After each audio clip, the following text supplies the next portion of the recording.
Welcome student. आज हम introduction पढ़ेंगे कंपेयरिंग क्वांटिटीज़ का पार्ट 2 वीडियो। पार्ट 1 वीडियो हमने डिस्कस कर दिया।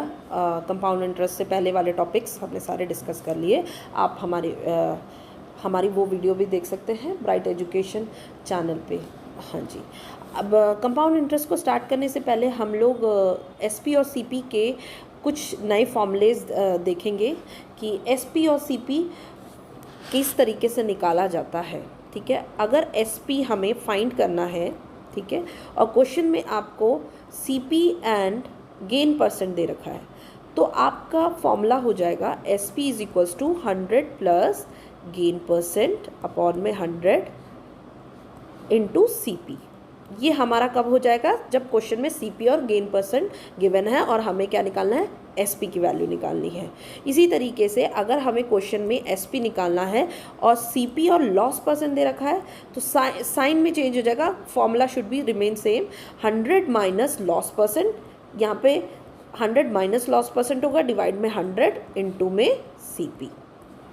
ये हमारा सेकंड फॉर्मूला है एसपी का, जब हमें सीपी और लॉस परसेंट की वैल्यू निकालनी है। अगर हमें इसी तरीके से सीपी की वैल्यू निकालनी हो और हमें क्वेश्चन में SP and gain percent given हो, तो हम कैसे निकालेंगे? CP is equals to 100 upon में 100 प्लस गेन परसेंट इंटू में एसपी। ये हमारा सीपी का फॉर्मूला है जब हमें क्वेश्चन में एसपी और गेन परसेंट गिवन है। अगर हमें सीपी निकालना हो और क्वेश्चन में हमें SP and loss percent given हो, तो हमारा फॉर्मूला हो जाएगा CP is equals to 100 upon में 100 माइनस लॉस परसेंट इंटू में एसपी। यस, अब हम न्यू टॉपिक पढ़ेंगे कंपाउंड इंटरेस्ट, जो कि बहुत ही न्यू टॉपिक है आपका क्लास 8 स्टैंडर्ड के लिए।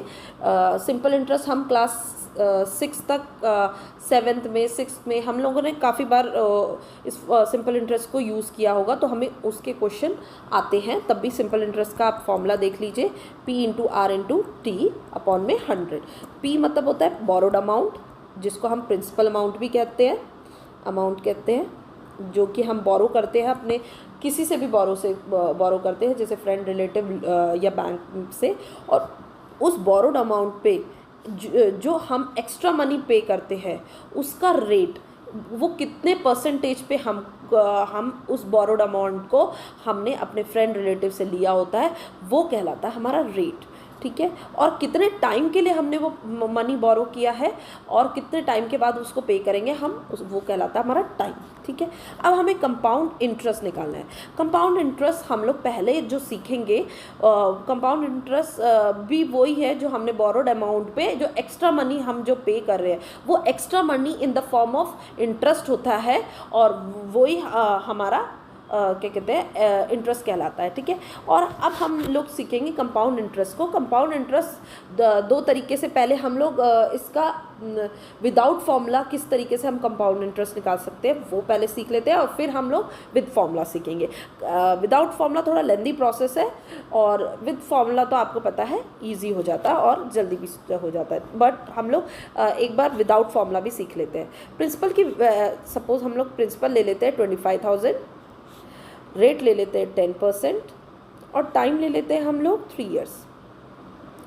फॉर्मूला यूज़ फर्स्ट ईयर के लिए हमें निकालना है, तो वो फॉर्मूला हो जाएगा P into R into T upon में 100। ठीक है, तो P into R into T upon में 100, वही प्रिंसिपल हमारा 25,000, रेट हमारा 10, टाइम हम 3 years ना लेके फर्स्ट ईयर के लिए निकालना है तो 1 ही लेंगे, डिवाइडेड बाय 100, इसको काटेंगे, आपका आ जाएगा 2500 रुपीज़। तो हमारा 2500 रुपीज़ इंटरेस्ट आ गया। ठीक है, अब हमारा अमाउंट क्या हो जाएगा? जो हमारा प्रिंसिपल अमाउंट प्लस इंटरेस्ट, तो प्रिंसिपल अमाउंट हमारा था 25,000 और इंटरेस्ट कितना था 2500, तो ये हो जाएगा 27,500। अब ये जो अमाउंट है, ये अमाउंट हमारा सेकेंड ईयर के लिए प्रिंसिपल हो जाएगा। सेकेंड ईयर का प्रिंसिपल हमारा क्या हो जाएगा? 25,000 ना होकर 27,500 हो जाएगा। रेट हमारा वही 10% रहेगा, और टाइम जो हो जाएगा वो हमारा सेकेंड ईयर के लिए निकाल रहे हैं तो 1 year ही हो जाएगा। 1 ईयर ही लेंगे, ठीक है, 1 ही लेंगे, टाइम की जगह 1 ही लिया जाएगा। तो अब इस सेकेंड ईयर के लिए इंटरेस्ट निकालेंगे तो हमारा हो जाएगा P into R into T upon में 100। P हमारा जो था वो था न्यू जो अमाउंट आया था वो हमारा प्रिंसिपल में कन्वर्ट हो गया था, वो है 27500 इंटू में 10 इंटू में 1 अपॉन में 100। और इसको सॉल्व करेंगे तो हमारा 3 कुछ आएगा, ये होगा हमारा सेकेंड ईयर के लिए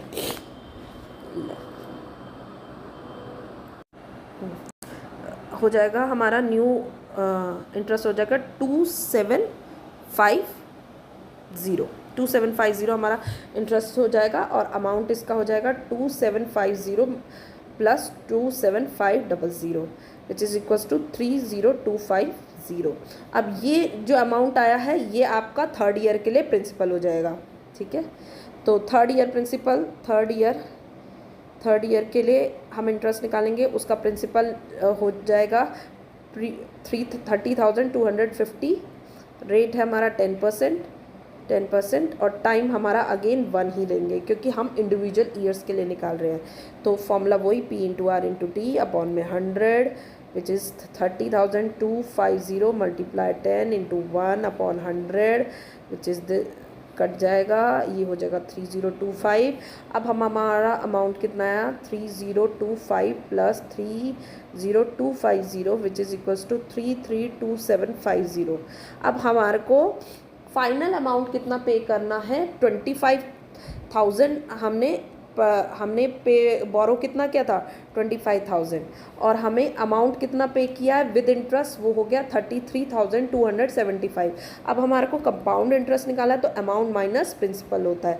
तो अमाउंट क्या होता है हमारा 33,275 माइनस 2500 जो कि हो गया हमारा 8275 रुपीज़ हमने जो है पे करना है as a compound interest on the borrowed amount of 25,000, ठीक है।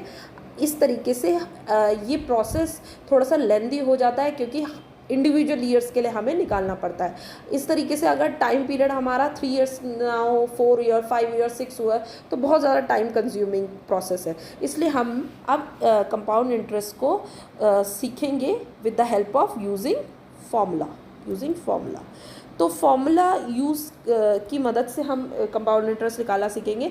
कंपाउंड इंटरेस्ट निकालने से पहले हमें एक फॉर्मूला सीखना है अमाउंट का जो कि होता है A equals to P 1 plus R by 100 की पावर होल पावर n, ठीक है। n is number of years कि कितने ईयर्स के लिए आपने वो बोरो किया है अमाउंट, ठीक है। और अब हम इसी फॉर्मूला में और यहाँ से हमारा अमाउंट आ जाएगा और कंपाउंड इंटरेस्ट का फॉर्मूला तो आपको पता है अमाउंट माइनस प्रिंसिपल है। पहले आप अमाउंट निकालेंगे फिर आप कंपाउंड इंटरेस्ट निकाल लेंगे with the help of A minus P। A is amount, P is principal, ठीक है। अब हम एक क्वेश्चन सॉल्व करेंगे अप्लाइंग फॉर्मूला, ठीक है। फॉर्मूला को अप्लाई करके हम एक कंपाउंड इंटरेस्ट निकालना सीखेंगे, ठीक है। प्रिंसिपल हमारे को 8,000 दे रखा है, रेट हमारे को 10% दे रखा है, टाइम हमारे को 3 ईयर्स दे रखा है। फॉर्मूला हमारा को पता है A is equals to P 1 plus R by 100 की power n। P is 8,000, 1 plus R is 10 upon में 100 की पावर 3 ईयर्स। अब देखो थोड़ा सा ध्यान देना, इसको ये ब्रैकेट कैसे सॉल्व होगा थोड़ा सा ये देख लो क्योंकि एक बार सीख लोगे तो फिर आपको आसानी होगी। अब इसके नीचे कुछ नहीं है तो हमने 1 लगा दिया, 100 और 1 का एलसीएम लेंगे तो 100 ही आएगा। 100 को 1 से डिवाइड करो, 1 को 100 से डिवाइड करोगे तो क्या आएगा 100। 100 को 1 से मल्टीप्लाई न्यूमरेटर वाले 1 से मल्टीप्लाई करोगे तो 100 प्लस 100 को 100 से डिवाइड करोगे, 100 को इस 100 से डिवाइड करोगे तो 1 आएगा। 1 को 10 से मल्टीप्लाई करोगे तो 10 आ गया। एक बार ये अगर ब्रैकेट को खोलना सीख जाओगे तो आपको आसानी, इसलिए मैंने समझाया, ठीक है।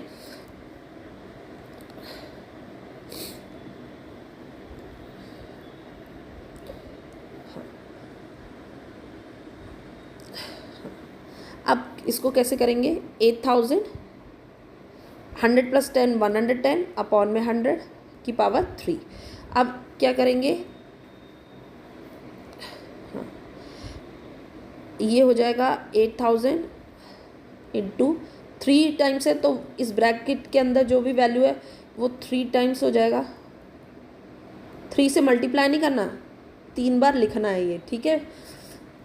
ये ये ये ये ये और ये सारे ज़ीरो कट गए। अब इसको सॉल्व करेंगे तो हमारी वैल्यू आएगी, कुछ अमाउंट आएगा 10648।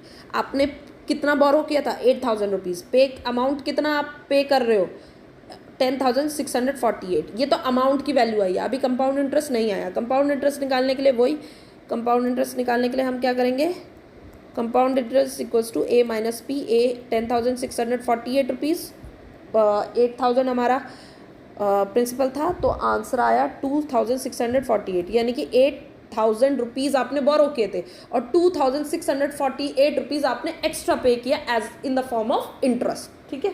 तो यही कंपाउंड इंटरेस्ट होता है, ठीक है। इसी तरीके से एक और क्वेश्चन सॉल्व करेंगे। प्रिंसिपल आपको दे रखा है 6400, रेट आपको आप होल नंबर में ना दे के मिक्स नंबर में दे रखा है, ठीक है। वो है 7/2%। Time is equals to 2 years, ठीक है। तो कैसे सॉल्व करेंगे, ये हो जाएगा, मिक्स को सॉल्व करना तो आता ही होगा। ये हो जाएगा 15/2%।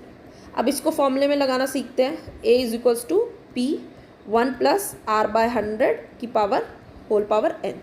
ये हो जाएगा, p की वैल्यू इज 6400, 1 + 15/2 इंटू 100।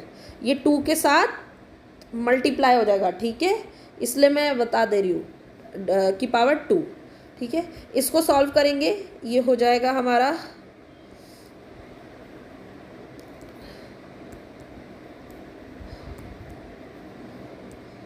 ये हो जाएगा 6400 200 + 15 अपॉन में 200 की पावर 2, 6400। देखिए, आप ऐसे मल्टीपल क्वेश्चन सॉल्व करेंगे तो आपकी भी कैलकुलेशन ऐसे ही फास्ट हो जाएगी। तो आपको नंबर ऑफ क्वेश्चंस सॉल्व करने होंगे, तभी आपकी प्रैक्टिस अच्छी होगी कंपाउंड इंटरेस्ट के फॉर्मूलाज को सॉल्व करने में। तो आपको बहुत सारे क्वेश्चंस के, क्योंकि ये इसमें कैलकुलेशन एरर बहुत आता है, तो आपको इसके लिए कैलकुलेशन पार्ट अपना स्ट्रॉन्ग करना पड़ेगा, और वो कैसे होगा, प्रैक्टिस से, ठीक है। तो आप क्वेश्चन करते जाइए। 215 divided by 200 into 215 divided by 200, 0 से 0। इसको सॉल्व करेंगे तो आपका आएगा अमाउंट की वैल्यू 7396, ठीक है। और कंपाउंड इंटरेस्ट कैसे आएगा, ए माइनस पी। ए की वैल्यू आई 7396 और प्रिंसिपल हमको 6400 दे रखा था, और 996 हमने इसका कंपाउंड इंटरेस्ट पे किया, ठीक है। हाँ, अब क्वेश्चन है half early, compounded half early. ये मोस्ट इंपॉर्टेंट क्वेश्चन है, इसको थोड़ा सा ध्यान दीजिएगा। हाफ एयरली और क्वार्टरली, ईयरली और क्वार्टरली करके क्वेश्चन आ सकता है पेपर में, ठीक है। तो प्लीज़ इस पर फोकस कीजिएगा। हाफ एयरली क्या होता है, एक साल में 12 महीने होते हैं, ठीक है। और 6 महीने का क्या कहते हैं 2 हाफ ईयर्स होते हैं। तो आपको पता चल गया कि एक साल में 2 हाफ ईयर्स होंगे, 2 हाफ ईयर्स होंगे, ठीक है। और क्वार्टरली क्या होता है, एक साल में 12 महीने, हर 12 महीने को 4 से डिवाइड कर दो तो कितना आता है, 3 मंथ्स, 3 आता है। तो यानी कि हमें एक साल में 3 मंथ्स के 4 क्वार्टर्स रेडी होंगे हमारे। तो जब भी हाफ ईयरली का क्वेश्चन आता है, हमें ये पता चल गया 2 हाफ ईयर होते हैं और 4 क्वार्टर्स होते हैं। हाँ, 4 क्वार्टर्स होते हैं और 2 हाफ ईयर होते हैं। ये पहले क्लैरिटी लाओ कि एक साल में 2 हाफ ईयर्स एंड 4 क्वार्टर्स, ठीक है। अब क्वेश्चन आता है, एक क्वेश्चन को हम देख लेते हैं। प्रिंसिपल है सपोज 8000 रुपीज़, रेट है सपोज 4% और टाइम है सपोज 2 ईयर्स, ठीक है। इसको आपको हाफ ईयरली की मदद से भी और क्वार्टरली की मदद से भी सॉल्व करना है, ठीक है। तो आपको मैं बता देती हूँ, जब भी हाफ ईयरली हाफ ईयरली की मदद से हाफ ईयरली के लिए सॉल्व करना है तो फॉर्मूला आपका वही रहेगा, a is equals to p bracket start 1 plus r by 100 की पावर n, मगर यहाँ पे r और n की वैल्यू में बदलाव आएगा। n कुछ नहीं है, t को ही हम n कहते हैं, नंबर ऑफ ईयर्स को ही n कहते हैं, ठीक है। t और n अगर एक ही बात होती है, ठीक है, कंफ्यूज मत होना कि r n क्या है, t क्या है, ठीक है। तो r क्या है, r इज हाफ ईयरली अगर सॉल्व करना है तो हमारी r 4% नहीं रहेगी, ठीक है। आपको r क्या रखना होगा, 4 को 2 से डिवाइड करना पड़ेगा, ठीक है, ये हो जाएगा 2%। तो आप फॉर्मूले में जो a वाले फॉर्मूला आप अप्लाई करेंगे उसमें r की वैल्यू 4% ना लिख के आपको करना होगा 2%, और टाइम में 2 ईयर्स ना लिख के आपको 2 × 2 यानी कि हो जाएगा 4 ईयर्स। आपको टाइम को तो 2 से मल्टीप्लाई करना पड़ेगा और रेट को 2 से डिवाइड करना पड़ेगा। याद रखना, in half years you should divide rate by 2 and multiply time by 2, ठीक है। टाइम को 2 से मल्टीप्लाई और रेट को 2 से डिवाइड, ये चीज़ आपको याद रखनी होगी। सिमिलरली आपका क्वार्टर के लिए अगर हमारा क्वेश्चन क्वार्टरली के लिए आएगा, तो क्वार्टरली के लिए अगर क्वेश्चन आएगा तो हम लोग क्या करेंगे, जैसे हाफ ईयरली में हमने रेट को डिवाइड किया था 2 से, तो हमारा क्वार्टरली में रेट जो है 4 से डिवाइड होगा, क्योंकि क्वार्टरली अभी हमने देखा था कितने क्वार्टर होते हैं, एक साल में 4 होते हैं, तो 4 से डिवाइड होगा, तो हमारा न्यू रेट क्या हो जाएगा 1%, और टाइम क्या हो जाएगा हमारा 4 से मल्टीप्लाई करेंगे which is equals to 8 years, ठीक है। तो हमें जो फॉर्मूला है, हमारा फॉर्मूला जो a is equals to p 1 plus r by 100 whole power n, तो उसमें जो रेट रखेंगे हम लोग, रेट रखेंगे वो 1% रखेंगे और जो टाइम रखेंगे वो 8 रखेंगे। तो ये डिफरेंस है, ये चीज़ों का आपको ध्यान रखना है। क्वार्टरली वाले क्वेश्चन में रेट को 4 से डिवाइड करना है और टाइम को 4 से मल्टीप्लाई करना है, और हाफ ईयरली में 2 से डिवाइड और 2 से मल्टीप्लाई करना है, ठीक है। अब हमारा नेक्स्ट जो क्वेश्चन है वो है क्वेश्चन डेप्रीशिएट का। डेप्रीशिएट में थोड़ी चीज़ों को ध्यान रखना है। सपोज आपने एक मोटरसाइकिल परचेज करी है, उसका अमाउंट, प्रिंसिपल अमाउंट है 1,60,000 की, ठीक है। 1,60,000 की मोटरसाइकिल ली आपने, जिसमें रेट मोटरसाइकिल का था 10%, और बोला है कि मोटरसाइकिल का जो प्राइस है वो हर साल डिप्रीशिएट हो रहा है, मतलब कम होता जा रहा है, ठीक है। तो आपको बताना है कि फर्स्ट ईयर में यानी कि जब हमने परचेज करी उसके 1 साल बाद हमारे मोटरसाइकिल का प्राइस क्या होगा, किस अमाउंट पे वो क्या उसकी अमाउंट वैल्यू होगी उसकी, ठीक है, क्या वैल्यू होगी। तो हम क्या करेंगे, वही फॉर्मूले में प्लेस करेंगे, a is equals to p1 minus r by 100 की पावर n। अब देखो माइनस क्यों लगा, क्योंकि प्राइस डिप्रीशिएट हो रही है हर साल, बोला गया है, वो फोकस किया है। डिप्रीशिएट मतलब होता है डिप्रीशिएट हो गया या डिक्रीज का क्वेश्चन आ जाए तो हमेशा रेट के आगे प्लस का साइन न रहेगा, माइनस का साइन आप लोग लगाएंगे। तो क्या हो जाएगा, a is equals to p bracket 1 minus r by 100 की पावर n, ओके। अब हम लोग इसको सॉल्व करेंगे, फर्स्ट ईयर के लिए चेक कर लेते हैं। प्रिंसिपल की वैल्यू आपको पता है 1,60,000 थी, रेट हमारा 10% था, टाइम हमारा 1 ईयर था, तो अब लगा लेते हैं a is equals to p 1 minus r by 100 की पावर n। तो p 1,60,000 1 माइनस 10 बाय 100 1,60,000, ये हो जाएगा 100 को 1 को 100 से डिवाइड करेंगे, 100 को 1 से मल्टीप्लाई करेंगे, 100 माइनस 10 1। अब ये इसको सॉल्व किया जाएगा तो वो 1,60,000, ठीक है, इंटू में 90 बाय 100, इसको सॉल्व किया जाएगा। इसको सॉल्व करेंगे तो हमारा हो जाएगा कुछ 1,60,000 इंटू 90 बाय 100, 0 0 0, इसको सॉल्व करेंगे 1,44,000, ठीक है, 1,44,000। तो हमारी कितने की थी परचेज करी थी, प्रिंसिपल अमाउंट उसका कितना था 1,60,000, और एक साल बाद वो कितने की होगी 1,44,000 की। तो आप देख रहे हो कितना डिफरेंस आ गया उसके प्राइस में, डिप्रिशिएट हो गया ना। अगर क्वेश्चन में डिप्रिशिएट नहीं बोला होता, ठीक है, तो आपको माइनस लगाने की कोई भी ज़रूरत नहीं थी, ठीक है। मगर यहाँ पे फोर्सफुली बोला है कि डिप्रिशिएट हो रही है, तो आपको क्वेश्चन के जो क्वेश्चन का जो स्टेटमेंट है उस पर ज़रूर फोकस करना है कि डिप्रिशिएट तो नहीं बोला, डिक्रीज तो नहीं बोला, इंक्रीज तो नहीं बोला। इन सब चीज़ों को आप प्लीज़ क्वेश्चन को अच्छे से पढ़िएगा, तो आप अमाउंट का फॉर्मूला लगाइएगा उस हिसाब से, ठीक है। अब क्वेश्चन रेट और टाइम को निकालने के लिए भी आ सकता है कि क्वेश्चन में प्रिंसिपल दिया होगा, अमाउंट दिया होगा, आपसे रेट पूछा होगा या टाइम पूछा होगा। रेट और टाइम को निकालने के लिए आपको एक्सपोनेंट्स थोड़ा सा आना चाहिए, ठीक है। सिंपल इक्वेशन, एक्सपोनेंट्स, इन सब चीज़ों का अगर आपको थोड़ा बहुत आता है तो आप कर लेंगे, ठीक है। जैसे कि आप टाइम को हम लोग पहले निकालना सीख लेते हैं। प्रिंसिपल आपको दे रखा है 100, अमाउंट आपको दे रखा है 121, रेट आपको दे रखा 10%। आपको कंपाउंडेड एनुअली निकालना है, ठीक है। तो वही फॉर्मूला प्लेस करेंगे, P1 + R/100, ठीक है, N।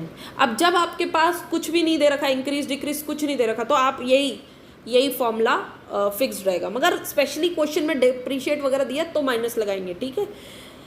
अगर कुछ नहीं दे रखा तो आप नॉर्मली यही वाला फॉर्मूला प्लेस करेंगे, 100 + 10/100, और n हमें पता नहीं है, टाइम हमें निकालना है, तो वही। जब ये LHS है, LHS ये है, RHS ये है, आपको पता है जब भी LHS से RHS में कोई चीज़ मूव करती है तो साइन चेंजेस होते हैं। वैसा वर्सा भी हो सकता है, LHS से RHS में भी मूव कर सकता है कुछ ना कुछ वैल्यू, और RHS टू LHS पे हो सकता है। अकॉर्डिंग टू द क्वेश्चन हम प्लेसमेंट बदलते हैं, ठीक है। तो जब प्लेसमेंट बदलेंगे तो हम लोग साइन भी चेंज करते हैं। अब आपको पता है ये 100 और ये जो ब्रैकेट है वो आपस में कैसे है, मल्टीप्लाई है। 100 और ये ब्रैकेट के बीच में जो रिलेशन है वो क्या है, कोई भी साइन नहीं है और कोई भी साइन नहीं होता। इसका मतलब अंडरस्टूड सी बात है कि 100 और ये 1 + 10 की पावर 10/100 की पावर n जो है वो मल्टीप्लाई में 100 के साथ। तो जब ये 100 मूव करेगा 121 के पास तो वो डिवाइड में चला जाएगा, ठीक है। अब ये हो जाएगा हमारा, अब ब्रैकेट्स को सॉल्व करेंगे तो ये 100 + 10/100 की पावर n, ये हो जाएगा 121/100 = 110/100 की पावर n, ठीक है। 0 से 0 कटा, ये हो गया 121। आपको पता होना चाहिए 11 × 11 जो होता है 121 होता है, 10 × 10 जो होता है वो 100 होता है। तो आपके पास न्यू इक्वेशन है 121/100 = 11/10 की पावर n, ठीक है। तो आपको अभी मैंने बताया 11 को 11 से मल्टीप्लाई करोगे तो 121 आएगा, और 10 को 10 से मल्टीप्लाई करोगे तो 100 आएगा। तो आप ये कह सकते हो 11 का स्क्वायर होता है 121 और 10 का स्क्वायर होता है 100, ठीक है। अब ये कैसे आया ये भी मैं आपको सिखाई दूंगी। तो आप 121/100 = 11/10 की पावर n को ऐसे लिख सकते हैं, 11/10 का स्क्वायर और ये 10 का स्क्वायर और ये 11/10 की पावर n, ठीक है।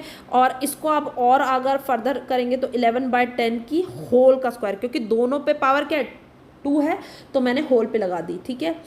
11/10 की पावर n। अब बेस दोनों के कॉमन है तो मैंने इसको कट कर दिया। अब क्या बचा, पावर्स बची 2 = n।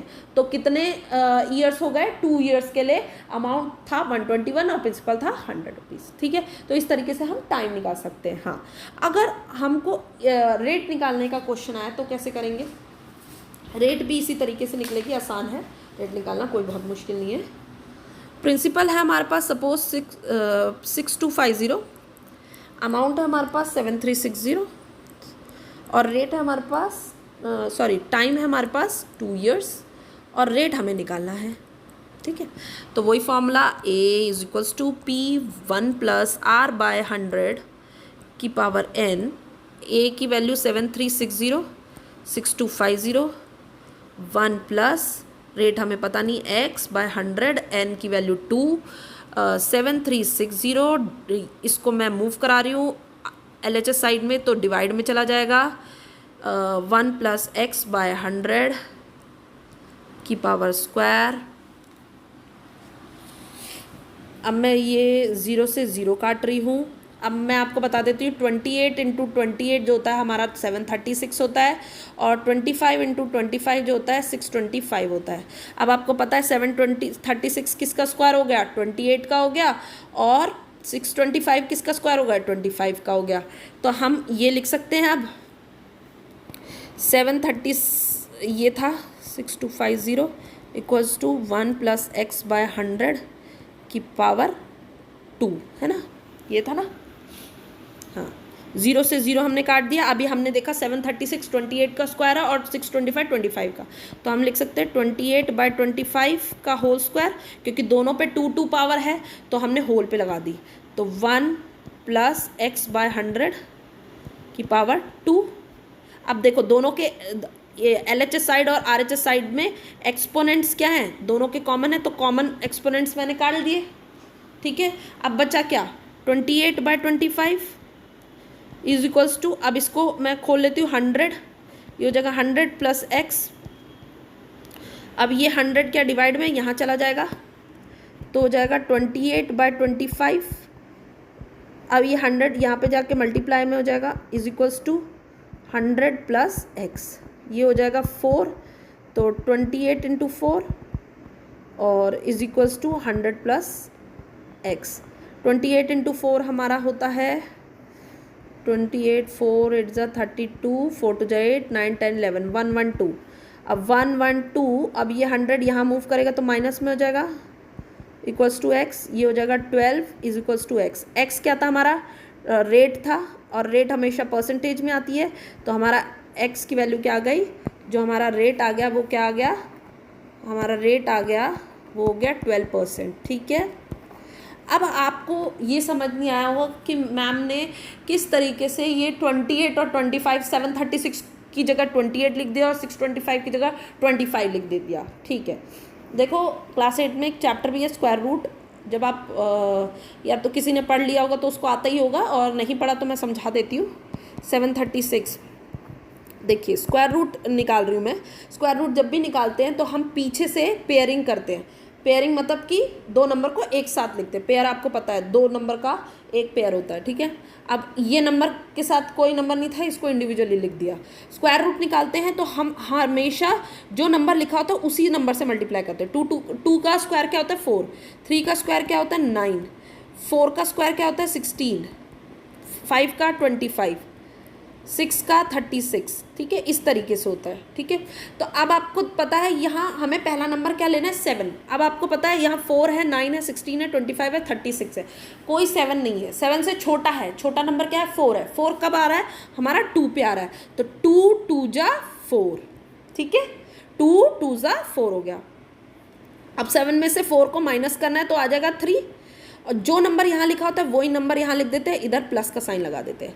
ये 36 वैल्यू एक साथ ही नीचे आएगी, क्योंकि पेयरिंग करते हैं हम तो एक साथ ही नीचे रखते हैं हम। हाँ, अब हमने यहाँ 2 और 2 को लिख दिया तो ये 2 + 2 हो जाएगा 4। अब यहाँ पर हम लोग नंबर चेक करते रहेंगे, तो 4 पहले 2 को 2 पे चेक करते हैं, 84 होता है, नई बात नहीं बनेगी हमारी। अब 3 पे चेक करते हैं, 9 12, नई बात बनेगी। अब हम इसको 8 पे चेक करते हैं, 16 4 32 3 30, हमारी पर्पस सॉल्व हो गया। यानी कि 48 8 ज़ा 30 336। इसी वजह से हमने यहाँ पे आप 28 को आप अपना अगर अपनी अंडरस्टैंडिंग के लिए भी तो 28 को 28 से मल्टीप्लाई करके भी देखो, आंसर आपको 736 ही मिलेगा। ठीक है, इसी तरीके से हम 625 का भी चेक करके देख सकते हैं। 625 को भी चेक करके देख सकते हैं। 625 में पहले पेयर करेंगे, 2 को करेंगे, 2 2 जा 4, 6 में से 4 गया 2, ये जो नंबर ऊपर लिखा होता है इसी को लिख देते हैं। 2 + 2 4, इधर 4 को 5 5 से करेंगे तो आ जाएगा 225, तो 5 ज़ा 225।